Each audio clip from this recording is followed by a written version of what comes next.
We were in negotiations. Investing in real estate, they're winning, they're making money. What's up, everyone? Welcome to the Real Estate Educators Podcast, where we provide the education you can build on. I am your host, Kevin Amolsch. We're having such a great time with this podcast because we're helping real estate investors and real estate educators. So if you're an investor or if you're out there marketing to investors and trying to provide content to them, this is the podcast for you. I'm super excited to have Mike Swenson on right? On the podcast today. For some reason, I almost called you Brad. I was like, where did that come from? I get Matt a lot. To have you. Matt? Yeah, I get Matt. Well, Mike, I'm happy to have you on, man, because you are in one of our primary markets. So I know a little bit about the Twin Cities. You're a real estate agent and an investor. And on the agent side, you're really highly focused on helping other agents and investors. So I know you're starting to get into some syndications. You've been investing for a while, got a couple of apartment buildings in 2 different markets. So I'm excited to hear your story. So thanks, man. How's it going?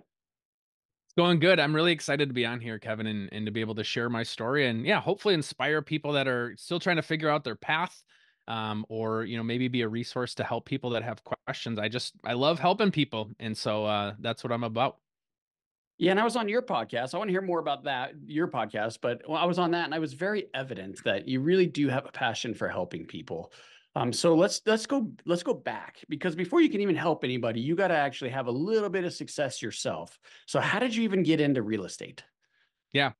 So the funny thing is, I grew up, my parents, if you kind of boil it back to mindset, and I'm realizing now how I was raised affects my thinking.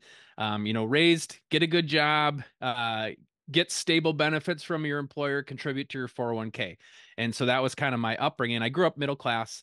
And so that really helped align my thinking with safe, stable, right? We get to college and I'm trying to decide what I want to major in. I know I want to go probably into business of some way, shape, or form. And I ended up majoring in entrepreneurship. The intriguing part of that is I had zero desire to start my own company, but I really wanted to learn more than like a general business major. I really wanted to learn all about a business, how to run a business, how to grow a business, the marketing side.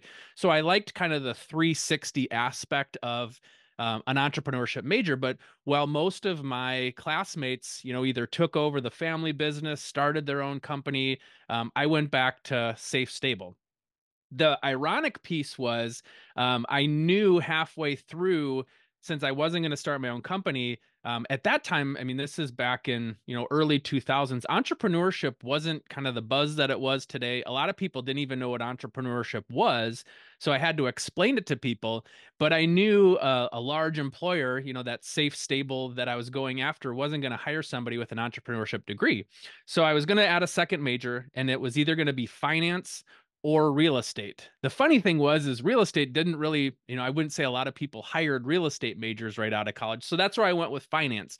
I always figured I could go back, get my real estate license if I wanted to do more with that. Kind of hindsight, I wish I would have just done that right out of the gate.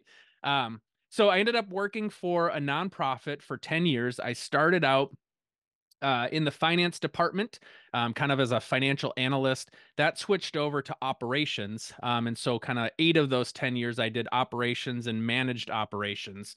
But during that time, my story is we bought a townhouse right after we got married. This was 2006.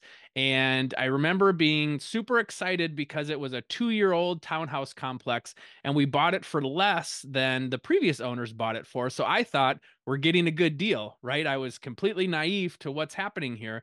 I thought we were getting a good deal. It appraised for over what we bought it for. So it was instant equity. Awesome. I felt really good. Had 100% financing on it, and then watched the market tank. And so over the next couple of years, all of my neighbors, short sale, foreclosed on the property. And I had to decide, what do I want to do? Do we want to try to cut and run? At that time, my wife, so she was 2 years younger than me. She had just graduated. She was going to get her master's degree. So she was in school. So she nannied to be able to make some money. So we didn't have a lot of money and we were completely underwater on our property. And so at that time, I was like, okay, I'm a problem solver. So I talked to my lender and I said, hey, is there any way that we could pull off, getting an additional property here if I could try to rent this out. And so for me, I think the learning lesson here is I wanted to kind of see either the kind of the next step of the path so I could figure out how to get there, and to be able to kind of put those steps together. So I was like, hey, is this even possible? And he said, yeah, it is possible. Here's about what you'd qualify for on a loan. But you'd obviously, have to rent it out. Because I wasn't a risk taker, we had to find somebody to rent this property first. And so we had a family, coworker of my wife's. Her and her husband were gonna move out east after after they were finishing their master's degree. We're going to move away in a couple of years, so they didn't want to buy a property, and so we rented to them. We bought a short sale, and so that was kind of my first step into real estate. And real estate investing was taking that calculated risk. So it's kind of like, this safe, stable upbringing. I'm finally dipping my toe into the water of risk a little bit here. But I ran the numbers, as a financial analyst. I love a good spreadsheet more than anybody else. I'll always have a reason to make a spreadsheet. And so that's how I took that first risk. The second real estate risk that I took was, we were at the bottom of the market, kind of just after we had gotten our short sale.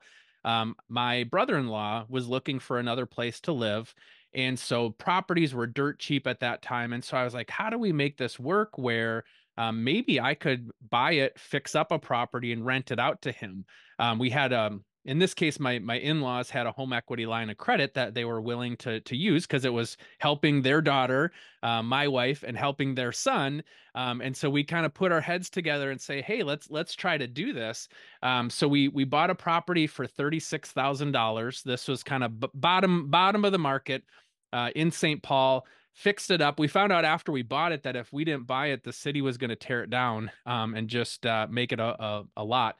So we fixed it up, rented it out to him, rented it out. We found another roommate for him, did that for a couple of years, and then sold that property. And that's actually how I paid off my college. So with that profit from that property, paid off my school loans. And then I house hacked my own properties. I worked as a framer in college, building townhouse complexes. So I liked getting my hands dirty a little bit, liked working on those properties. So I kind of house hacked a little bit. And then went into real estate full-time on the operations side in 2014. Joined a residential real estate team as kind of the director of operations. Did that for 6 years. Then started my own team in 2020. Actually, the first day of me launching my own team was the first day of COVID shutdowns. And so at that point, I had just gotten my license. I had no clients, really hadn't built up anything. But as COVID happened, like our paths just kind of happened to cross at the right time, where my first day working, building my team was first day of COVID shutdowns. So had that, and then built a residential real estate team, started to work towards working with investors, getting more properties, which we'll dig into myself in terms of us and helping other people invest. And then that's where we're at today. So I work with investors all over Minnesota, a lot of them out-of-state investors that want to invest in Minnesota because they like that safe, stable, Midwestern cash flow appreciation opportunity, and then invest in properties myself. So that's awesome. It's a very interesting story because you've seen some of the toughest times. Now, COVID turned out to be not so tough, right? Because of all the free money coming in. But at the beginning, it was like you couldn't show a house, right? So that's probably rather scary for you. But take me back to this first degree, the entrepreneurship. You went to school for entrepreneurship. Dude, Mike, I didn't even know that was a thing. Like, we didn't have that in Colorado. And it sounds like we graduated probably right around the same time, early 2000s. So I got my degree in finance also. So we have some similarities there. But the entrepreneurship decision tripping me up a little bit because you weren't brought up that way. So what made you do that? Yeah. Well, I was going to say, so I mentioned business, so entrepreneurship and business. If it wasn't that, it was either going to be an elementary ed major or a music education major. So my path in life could have went three very different ways. So for me, yeah, I was leaning towards business. I wanted to do something in business. And so I was looking at schools that had strong business backgrounds. And as it worked out, so I'm in Minnesota. I grew up in southern Minnesota. So I looked at What was kind of within hour or 2 hours of me that had good business schools. And so at that point, the University of St. Thomas was a school that was well known for business. And that year, they actually won the award. Now, it wasn't their undergrad program, it was their graduate program, won the award for the best entrepreneurship program in the country. And so I was like, oh, that's pretty cool. Like, I have the opportunity to go to a school where they're really well known for this thing. And it happens to be they're the best in the country at it. And so I remember talking to my parents saying, like, hey, maybe this is an opportunity where I get to go to a school that's the top school in the United States for entrepreneurship. And so it was that appeal of, I was a kind of a natural leader. I was the drum major in high school. I was in student council. I really was comfortable leading people. And so I kind of felt like, putting that business with my leadership background would be really helpful. And so it was really, it was kind of like the cool thing to be able to say, hey, I'm going to the school where it's, the number one program in the United States for entrepreneurship. So it was kind of that was the appeal, but I wanted to always do something inside of business. But like I said before, it was kind of that idea of it was a 360-degree view of business because it wasn't just marketing, it wasn't just finance. We talked about, cash flow management. We did a lot of case studies, interviewing different businesses. So I remember going and going to businesses. We had guest speakers that came in and talked about their business. One of the cool things was, for those that know, the Geek Squad at Best Buy, Yeah. the guy that started that, before he sold it to Geek Squad, he came in and talked to our class about building and growing his company. And so this was even before he was known nationally for essentially aligning with Best Buy, another Minnesota corporation. But he talked about building and growing Geek Squad, and so I learned some cool lessons from that. We had franchises, franchisors come in and talk about growing franchises. So just a lot of really cool business stories talking about leadership and management and kind of all around is really what attracted me to entrepreneurship. As a degree, head Awesome. knowledge, not necessarily practicing it right out of the gate. Dude, that is amazing. I just I want to dig into this a little bit because I honestly, I've never met anyone who did that. Most schools that I've seen or looked at didn't have an entrepreneurship program. Most entrepreneurs, we're on an island, right? We're out there trying to figure it out ourselves. So you have this foundation built, it sounds like, before you really got into it. So is there, if you can, Mike, is there a specific takeaway from your time studying entrepreneurship in college that helped you? I know Yeah, I it's a think tough it one. was I think it was just knowing, trusting the preparation that I had. Like I said, it took me 10 years to be, well, 15 years to kind of take the full on risk going away from a W-2 job. But I think it was just decision making, problem solving, that really helped me feel like I was capable of doing that. And maybe as I'm taking risks now, people say trust your gut. I feel like my gut is built on hopefully a strong foundation of learning and studying and talking to my peers about the business world. So I feel like that was helpful to me. And then at the end of the day, it's taking the risk. Like, I think that's what I also learned was you had all these people that were willing to right out of college start something, or like I said, take over the family business. Maybe it was, hey, my family's had this business for 20, 30, 40 years. I'm the one that eventually is going to take over that role. And so there was even a sector of the entrepreneurship program talking about like family businesses and what was involved in that and taking over the family business. And so I think I learned there's people out there taking risks. I maybe wasn't one of them at the time. And so I think it was like the voice in the back of my head finally saying like I am capable of doing this because I'm a book smart person. We always used to joke in high school like book smarts were natural to me. Kind of the street smart logic was a little bit it took me a while to get over that and to be able to kind of trust myself. I'm a head knowledge person, if that makes sense. And you've had a lot of success, man. So I gotta assume you're not regretting anything that you've done. No, I'm not. And at the same time, I'll still say, I still feel, I don't want to say I feel like a failure. I feel like I fail every day, and and maybe fail's too strong of a word, but it's just like I like being in uncomfortable situations. And so it's kind of like this never ending climb up a mountain, talking to someone who just climbed Mount Kilimanjaro. Like I feel like it's like this entrepreneurial climb. Like you're always looking, you're never satisfied with where you're at. Um, we just closed on on this 20 unit property on Friday, and now it's like, okay, what's next? Like instead of celebrating like, oh, we just closed on this awesome property, now it's like, okay, what's the next one? What's the next one? And so I think that's kind of the difficulty of the entrepreneurial drive is I'm always looking for what's next and what's in the future versus maybe stopping sometimes and appreciating what I've done. And so yeah, um, I've had success, and at the same time, my focus is on what's the next thing for me to accomplish. Have you heard of the author Dan Sullivan? I have, yeah, yep. Yeah, so the gap in the gain, one of his most popular, right?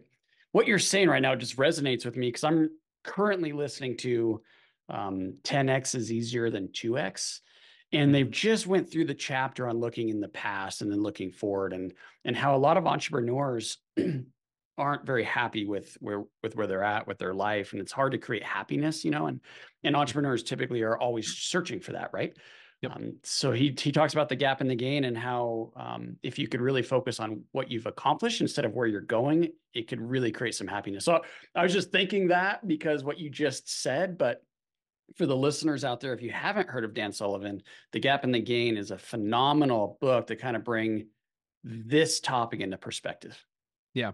I think, I took a personality test called Strengths Finders. It's a relatively popular one. I actually taught it at my nonprofit because we did that. Everybody that was hired took the Strengths Finders test, so it would really help you to understand yourself, understand who you're working with, and maybe kind of see where some of those challenges when you're communicating with each other, or working with each other, it's like, oh, because of their top 5 strengths, this is why maybe it's sometimes we don't always see eye to eye.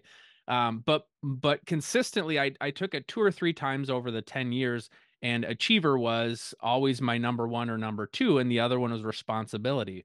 And so what they talk about with the achiever strength is every day begins at 0. It's like, what's ever happened in the past is gone. It's a blank slate, and it's like, what did I get done today? All these little check boxes of what did I do today?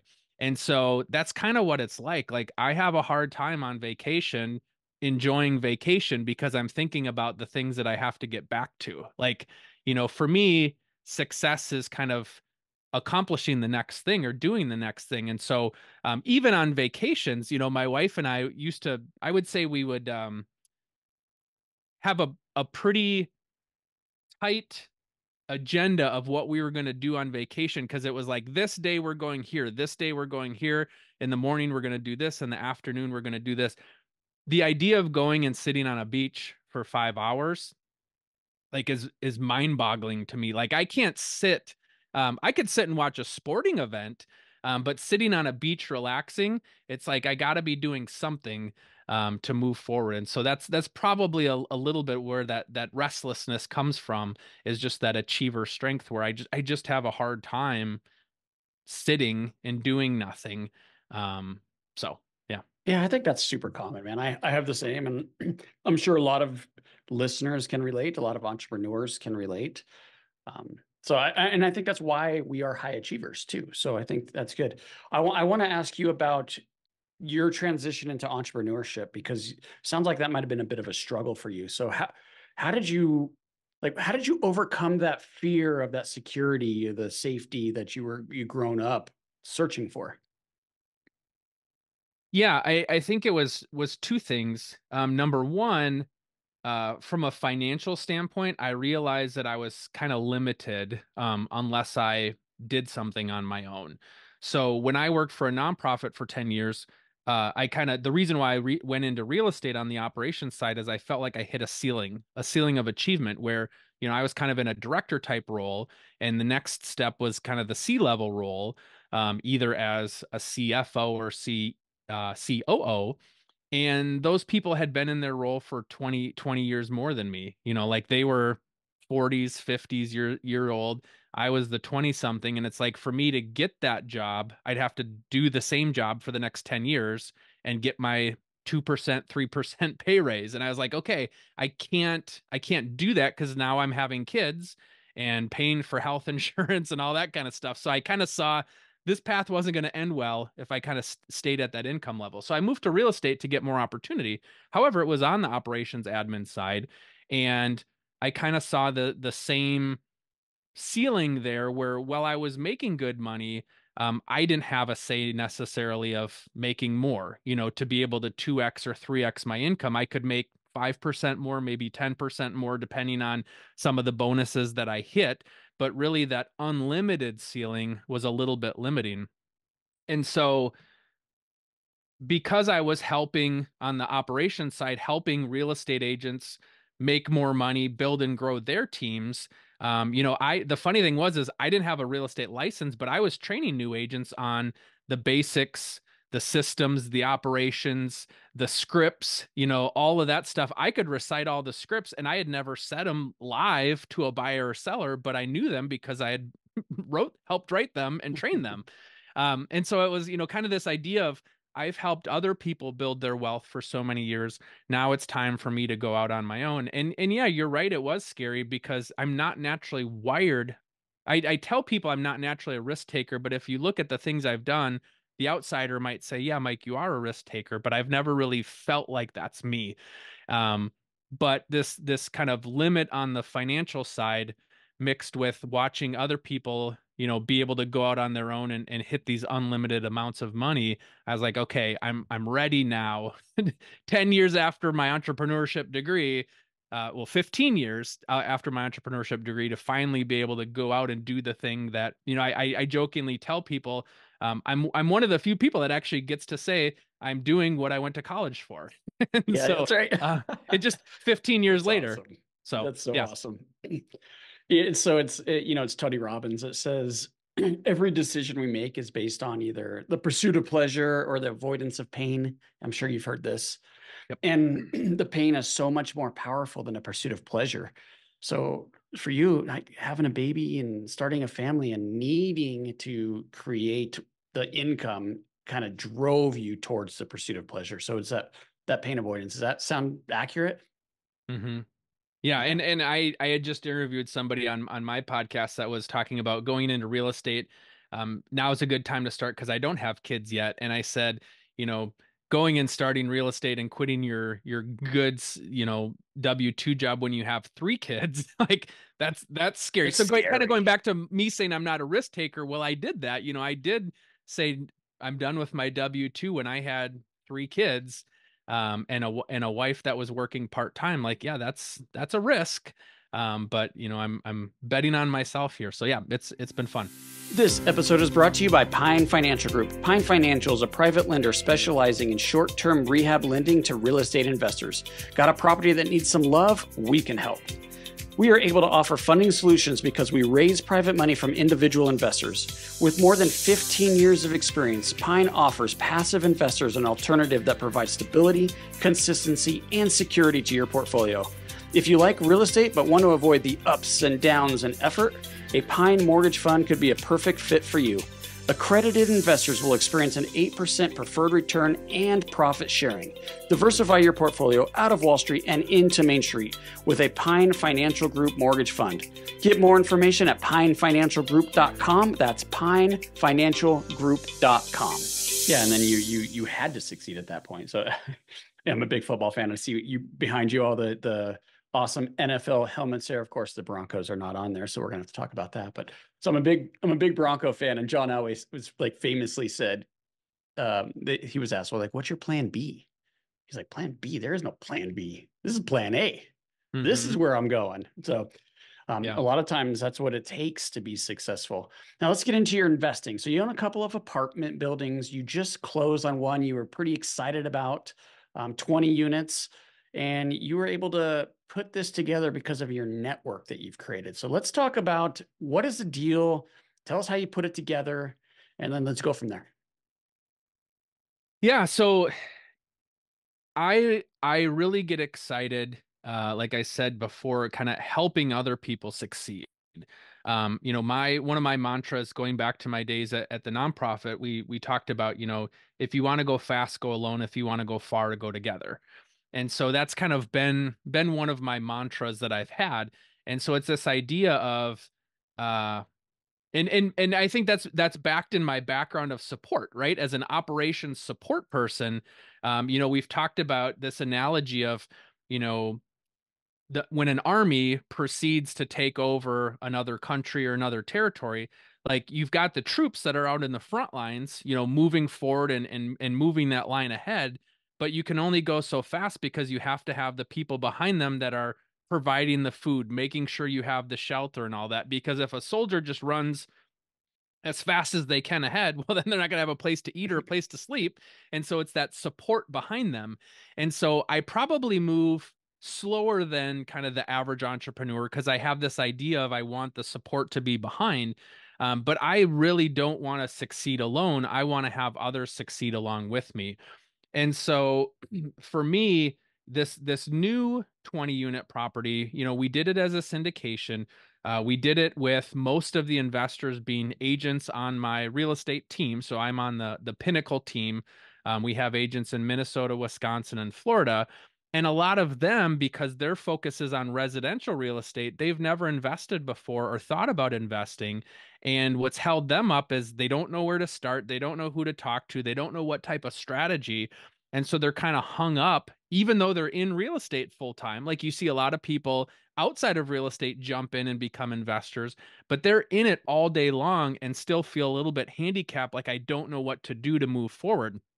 And so my thought was, I'll make it as easy as possible for you. So when I joined the team, I had my own team. I merged in with the Pinnacle team a few months back with the idea of me launching an investor division of their team.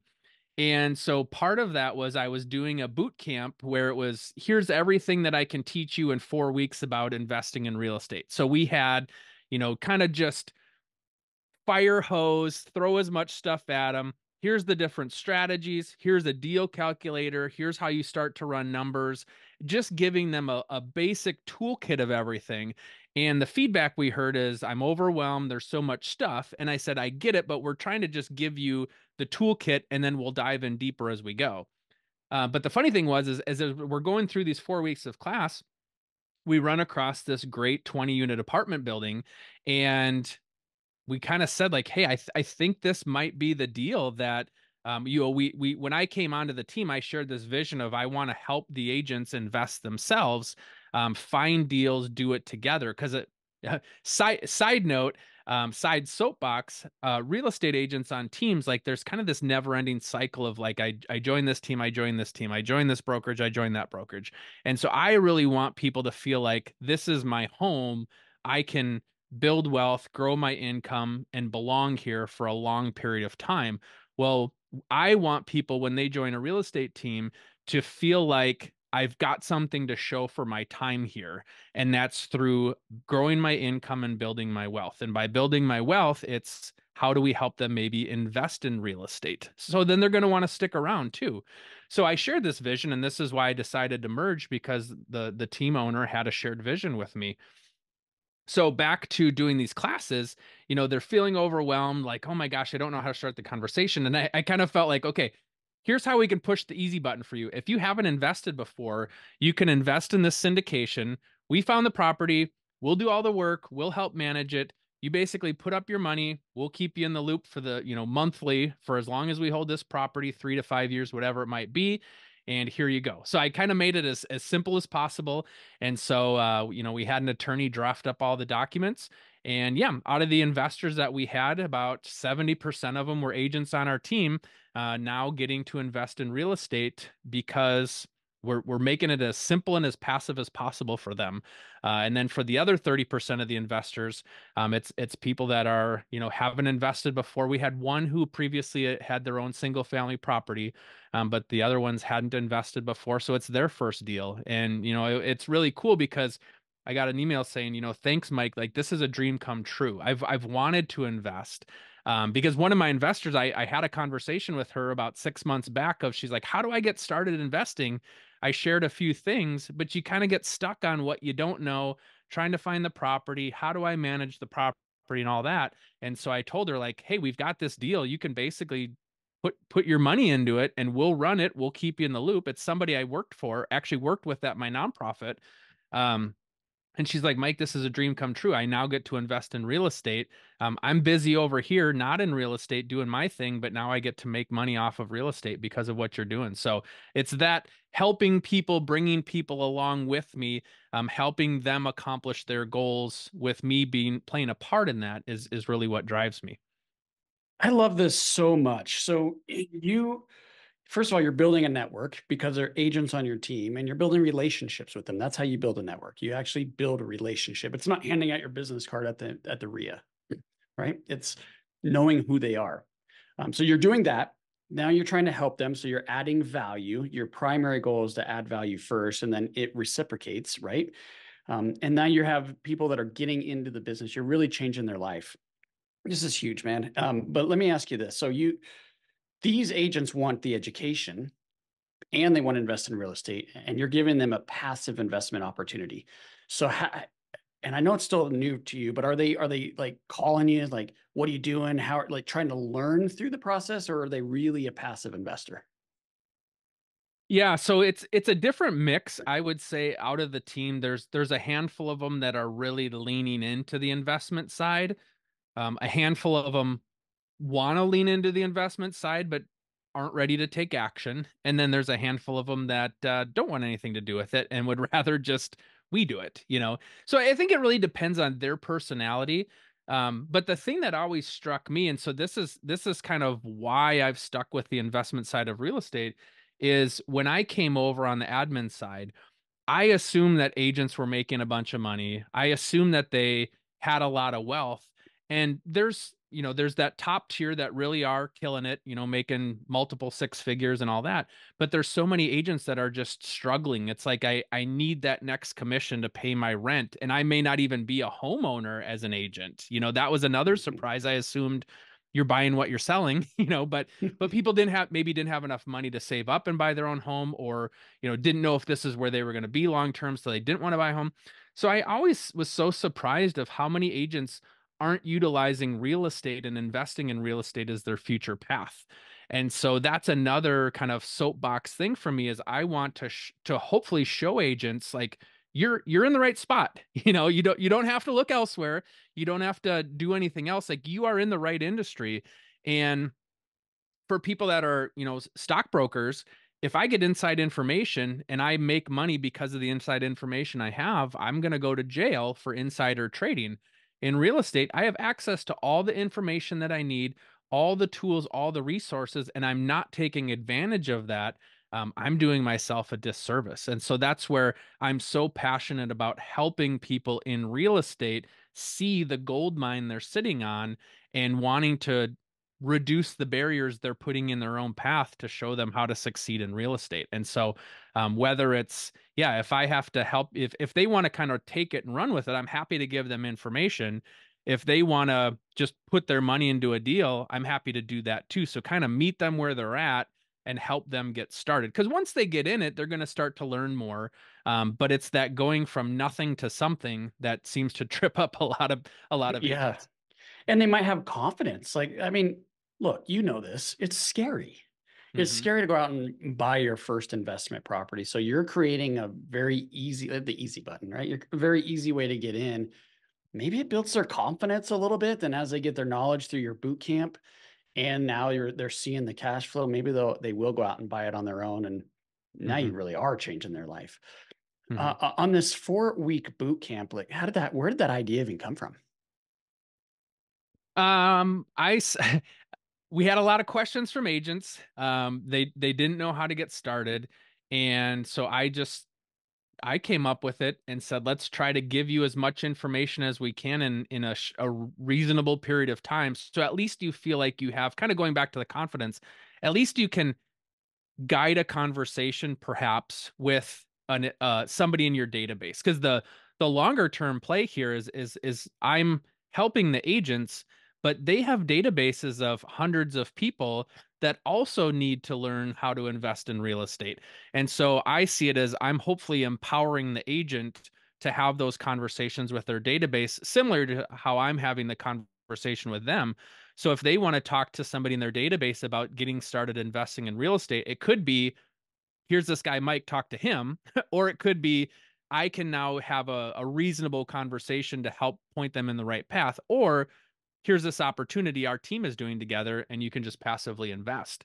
So I was looking at it as trying to give them the toolkit that they can use to have a reasonably intelligent conversation. Now, they would probably come back and tell you, I don't feel like I'm confident to have that conversation yet, but I'm not going anywhere. Like, that's why I'm on the team. We're going to continue to have these conversations. It's not a one and done type thing, but at least give them enough to where they feel like, oh, you need to learn how to calculate a deal. Here's this deal calculator we have. Or the thing that I'm telling them is, if somebody comes to them and says, I want to invest in real estate, like, what questions can I ask to learn more about that? Like, an active investor versus a passive investor, a fix and flipper versus a buy and hold, or a short-term rental, like trying to figure out what are they trying to accomplish? Because so many people like watch a show, hear a webinar, go to a seminar, and it's like, oh, I feel like I have to buy foreclosures because this person made $1 million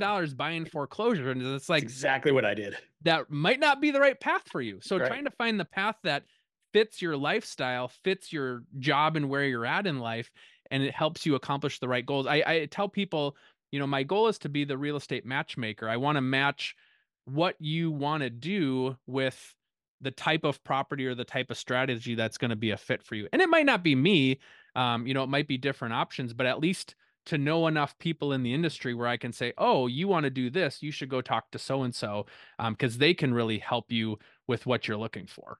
So I think helping the agents kind of have enough information to feel like they could guide a conversation.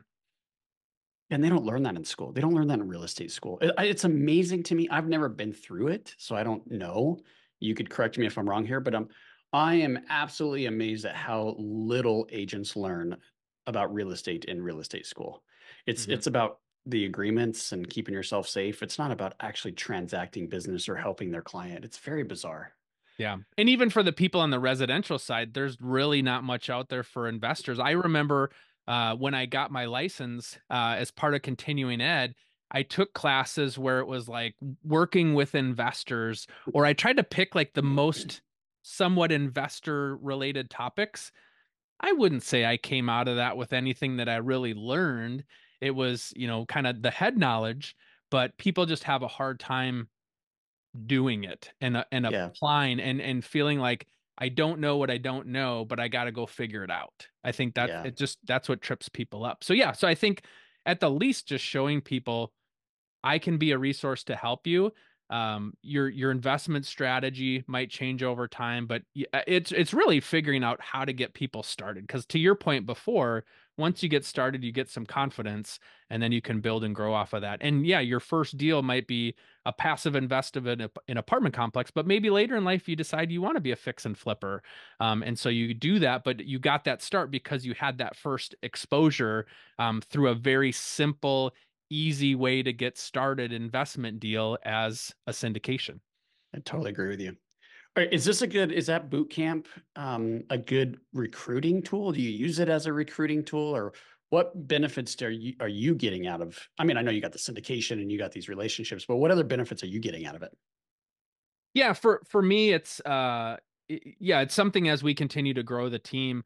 I want to differentiate our team from other teams out there. Now, most teams, yeah, you're talking about how many leads am I getting, what database am I using, the transaction coordination, and all that. And I almost want to say, okay, great.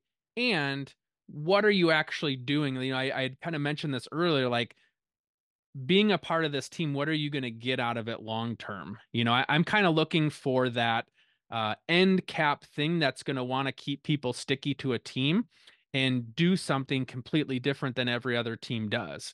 And so that's why, we even tried to do that in when I was on the residential side in the operations, like find ways to have a completely different conversation than everybody else was having. Because if I'm an agent, interviewing people for teams, it's, yeah, what are your leads? What are your splits? Because a lot of times people want to join a team to get that basic information so they can go off on their own.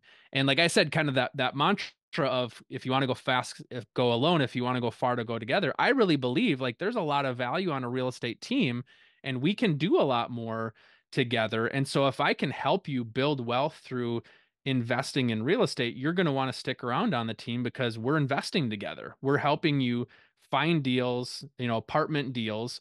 How many other real estate teams out there can say, I invested in a 20 unit apartment with my team? There's not a lot of people out there even talking about investing together, because their mind goes to, well, what happens when that agent leaves my team? What are we going to do? And I was like, why don't we treat people like you're going to be a part of this team for a while? And yeah, any agent that's a part of this apartment complex deal can leave the team, but we're still connected on the syndication. And if I still help you, double your money in 5 years, that's kind of what the general rule of thumb that a lot of syndicators talk about. Like, if I can still help you do that, you may not be on our team in the future, but you still might want to invest in our deals because we're helping you to build wealth. And so I think it creates a culture of not this, what are you going to do for me right now? But hey, let's go somewhere together and let's build something really cool together. Yeah, I love it. We have the same values in our company, and we do once a month, we do a mastermind where we all get together, the entire team. It's an optional meeting, but the entire team gets together and we just talk about what deals are we working on outside of Pine Financial? Like, how are your rentals going? What flip are you working on? And I think that really does help with retention and loyalty and teamwork and all the things that you want as a company. So I really commend you for what you're doing. I want to talk quickly about your podcast, Mike, and then we can wrap this up. I know we're going a little long here, but fantastic conversation. So tell me a little bit about your podcast. What's it about? How do we listen in? Yeah, so the podcast is Real Freedom. It's REL, which stands for Real Estate Leveraged Freedom. I jokingly tell people I made that because I couldn't get the URL real with REAL, but Real Estate Leveraged Freedom still makes a lot of sense. So I made that back in fall of 2020 is when I launched it, because I was moving from being on the admin side to having my own team. I wanted to be able to interview other people to see how they're building wealth in real estate. And so whether it's agents, whether it's investors, whether it's people building admin companies within real estate, like anybody that's pursuing some sort of time and financial freedom through real estate, I wanted to interview them so they could share their story about what they're doing, how they're doing it, because I know there's so many people that sit on the sidelines not knowing what to do. And I want somebody to tune in and say, oh, I heard Kevin's story and Kevin aligns with me. Like we're similar background. We think similarly. This is what he did. I want to go do that too. And so that's why my podcast is really having people come on and tell their stories. And we dig in a little bit, somebody that does short-term rentals, we get into the nuts and bolts. Somebody that has built Pine Financial Group, we get into the nuts and bolts of your story, your company, your investing journey. But it's really to be able to help find stories that resonate with people and hopefully inspire them too. I just got off another podcast interview where the person was talking about struggling with mindset being newer in real estate. That's, whether you're leading a company, you're an agent, you're doing something else, like you're always struggling with mindset in some way, shape, or form. So it's encouraging to hear people say, I'm struggling with that. And so, yeah, we tell different stories. We have episodes that come out Tuesdays and Thursdays. We now have 2 days a week. But I interview people, and it's just that pursuit of time and financial freedom through real estate. And whatever the story is, we go in that direction, share their background, talk about what they're doing, and hopefully inspire people along the way. That's great. And so if there's a listener listening into this podcast that is thinking about starting their own podcast, what advice would you give them? Do it. Love it. when I first started the podcast, I didn't plan on doing a podcast. And I even jokingly said, "Oh, I'm not going to be like everybody else and say I'm starting a podcast." I did want to interview people and put those interviews on YouTube, but it wasn't meant to be a podcast. And I remember a couple of things that resonated me. One was a podcaster talking about leaving a legacy. And they said, when you're creating these videos, creating this content, it's something where, long after I'm gone, and who knows, maybe there'll be some other technology down the road that replaces the internet and YouTube and TikTok and all of that. But it's cool to think about, like, my kids can go watch my videos down the road. Like when I'm long gone, or I've got dementia and I don't remember who they are, they can come back and watch, here's dad's videos. And so there was kind of this legacy piece that was really cool that made me decide to do it. The other thing is networking, building great relationships. People are surprised to know I'm an extreme introvert. If we're in a group of 20 people, I'm the person standing by the door that wants to get out of there, because Me I always too. tell people, like, it's not that I don't like people. I love one-on-one, one-on-two type of conversations, but I can't, the 10 people standing around talking, like, I have a hard time with that. So this is great networking. And for me, like I said, being that real estate matchmaker, to be able to kind of know who can I connect people to, that's really exciting for me to help people. So if you're thinking about starting a podcast, it's not that hard. Zoom provides great technology. There's a tool called Buzzsprout. It's very simple. You upload your episode and it can syndicate out to all the different podcast players. So you can do it for very inexpensive. And if I know I'm going to be interviewing somebody once a week, now I've got to go find a great guest. And so, and then going to 2 episodes per week, I've got to find 2 great guests that I can interview for every episode. And so it's good networking, but down the road, unlimited opportunity can come from this, because I can help people, point people in the right direction, and hopefully add a lot of value to people through the podcast. So it's been a phenomenal thing. I think we're about to hit 200 episodes. And so I'm not going anywhere. I think they said like 90% of people only record 5 episodes. And so once you get past that 5, you're home free. You made it. So yeah. It takes a little while, right? You got to be very consistent. And as long as you're consistent and you're patient, it works, right? And then that's really, I mean, you'll get business benefit. You're going to meet phenomenal people like Mike, and you'll make some money on it, but you really are going to help people too. Like what you're saying. And that's really what this is about. So, all right, let's wrap this up, man. Is there any other pieces of wisdom, nuggets, advice that you could share with us? Yeah, for me, it's about find a way to get started. If you haven't invested in real estate yet, manufacture a win, and it doesn't have to be 100% you. Partner up with somebody who's got experience and has done it before, and just kind of latch onto that experience. People that, even on the syndication space, people that eventually do these big deals, they got started because they partnered with somebody bigger than them, more experienced with them, and so.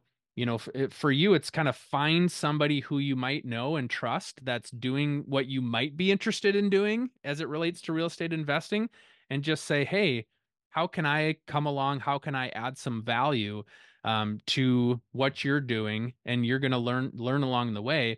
And the other thing I always tell people is, your first deal, treat it as an education. Don't plan to make money. If you make money, great. Like, that's the point of it long term.